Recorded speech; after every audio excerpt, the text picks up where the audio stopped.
Hello, this is old Mr. Kent of MrKent.com, and that sure doesn't look like my first Harley-Davidson motorcycle. But I will say that I haven't been without a bicycle for just about all my life, from the time I was a little kid, so I like riding bicycles. And so I will tell you the story of how I got my first Harley, and I'll start at the beginning. But this video was made in January of 2020, and I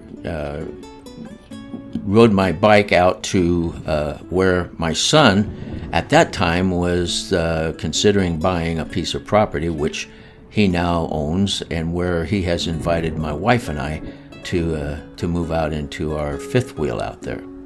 But that's how come that's where this video came from. But the reason I'm not putting up a drone video is because this time of year, it is now mid-July, and the temperatures here where I live are 110, 111, 115, sometimes higher than that. And so even in the morning, it's too hot to try to fly my drones. So I thought, well, I'll tell you a story about how I got my first Harley, which was like a miracle. And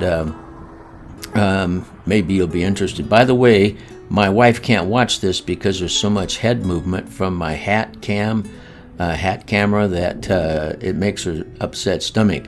You may not want to watch this full screen because it jumps around a lot.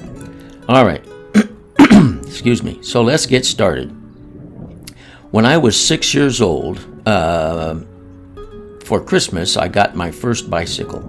And back then, in 1948, there were only two sizes of bicycles. It's not like it is now. There were 26-inch wheels and there were 24-inch wheels, and that's all they had. So my Christmas present was a Schwinn bicycle with 24-inch wheels.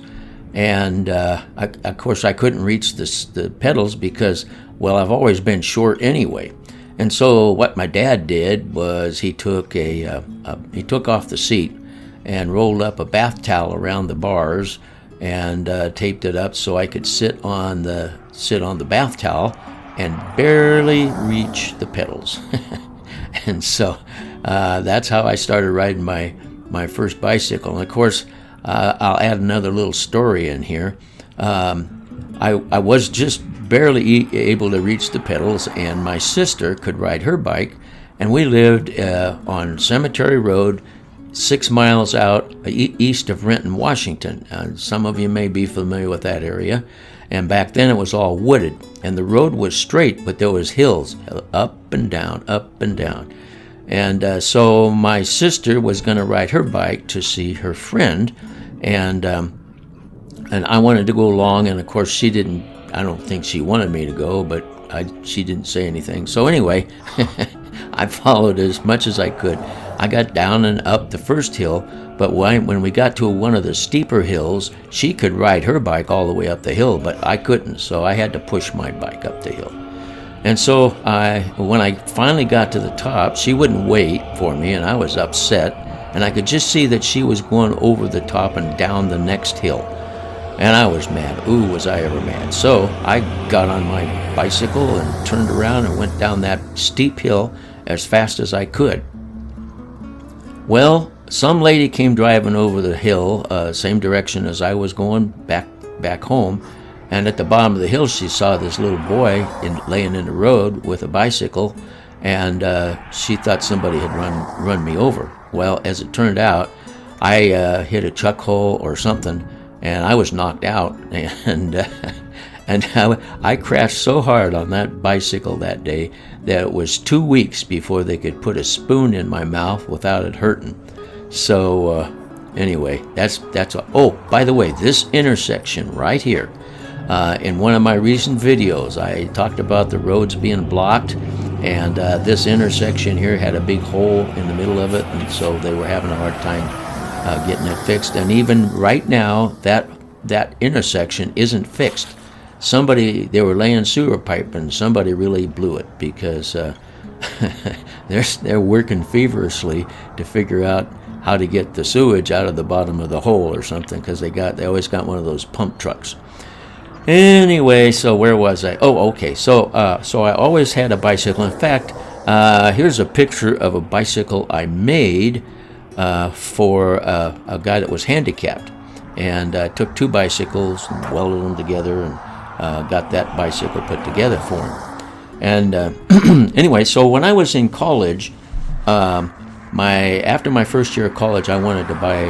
I figured I needed a motorcycle, so I was working in California, and I got a really good buy on one, a little 60cc Gorelli Mosquito. You can look it up on the internet, but anyway, I got a good buy on it because it'd been run over by a car. And I took that to college with me, and I rode that for a couple of years.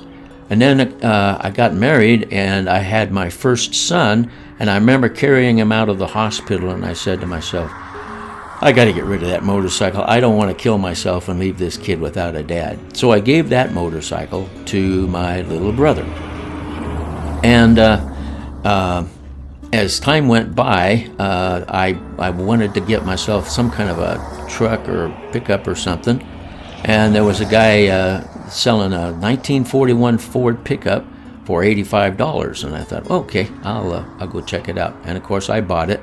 And as we were finishing the transaction, he said, "Here, I'll show you something else." And he takes me around behind his garage, and here, leaning against the garage, covered with leaves, had been laying there or sitting there for years, was a knucklehead Harley-Davidson motorcycle. He wanted me to buy it, and I think I could have got a really good buy on it, but I said, no, I just got rid of my motorcycle because I don't want to die. So anyway, I didn't have a motorcycle then for quite a few years. Ended up going through a divorce and remarried, and by that time, so many years had gone by that I was over that firstborn syndrome. I don't want to kill myself because my kids won't have a dad. I kind of got over that. So anyway, I bought myself. I had just gone to work for a Christian radio station, and I decided I'd buy myself a motorcycle. So I got myself a Honda 350 Enduro, and I was riding that around. And of course, my wife kind of liked to go for rides, but it wasn't very comfortable. So I looked around, and I got rid of it and got a Honda 450 road bike. And man, we had a lot of fun. I mean, we traveled a lot of miles on that, and we thought we were real bikers. So anyway, I got the pastor of the church had been a motorcycle cop, and of course he was watching me, and he called me into his office one day. I mean, we visited a lot, and so one day when we were in his office, he said, I think I'm going to go get me a motorcycle. And of course, he'd been a Harley-Davidson rider all the time he had ridden, and so he was not interested in a little Honda. So he said, if you want, you can go with me. I'm going to go down to the Harley shop. And I said, well, of course I want to go with you. So we got in his car, went down to the Harley shop, and back in those days, this was back, this was back in the 70s, you didn't take your kids to the Harley shop because of the pictures on the wall. And this Harley shop was right across the street from the train station, and guys leaning against the brick wall outside with leather jackets and stuff. But we went in there, and so there was two full-dress motorcycles, and that's all he wanted, was one that was like his old police bike. And there was a blue one and a red one, and he said, which one of those do you think I should get? And of course, I said, I think I would get a red one. And so he decided, okay, he'd get a red one. And so he went through the process, and it took a while, and finally he got the red bike, and I followed him to his house, and driving his car, and so it was pretty cool. And of course, because he was a good friend, and I was young and he was a little older, I told him if he wanted me to, I'd keep it polished up for him. So I got to ride it over to my house and polish it and wash it up and everything, and then I'd ride it back, and it was really fun for me because I'd never had anything like a motorcycle like that. So anyway, he had cancer in one of his kidneys and had it removed. And so after he got that motorcycle, he was getting some pain in his back, and he went to the doctor, and the doctor said, "What you been doing lately?" And he said, "Well, I got myself a Harley-Davidson motorcycle." And the doctor said, "Well, if you want to keep that kidney and if you want to live, get rid of the motorcycle." And so he said, "Well, okay." So he decided what was he going to do. So he calls me into his office, and he said, "You like that red motorcycle, don't you?" And I says, "Yeah." He says, and by the way, this wasn't totally legal, but I didn't know it at the time. He said, "Well, I'm just going to let you take over the payments on it." And I said, "I can't take over payments on a Harley-Davidson motorcycle." And he said, "Well, you haven't had a raise, and so I'm going to give you a raise to cover the cost of the motorcycle." And so this is a picture of the motorcycle with my daughter sitting on it. He says, "I'll give you a raise, and then you just take over the payments." That's how I got my first Harley-Davidson motorcycle. And of course, that got me enthused. Since then, I've had 5 different Harleys. And here's the Super Glide that I had, the second one that I bought. And that's my son standing there by it. And he's the one who is living in the house that I'm almost getting to here on my bicycle, or my bicycle ride. And here's a picture of me when I was in a motorcycle wreck in 1982. But here's the house that my son was hoping to get, and as it turns out, he got it. And so that's the story. I want to thank you for watching and listening, and God bless.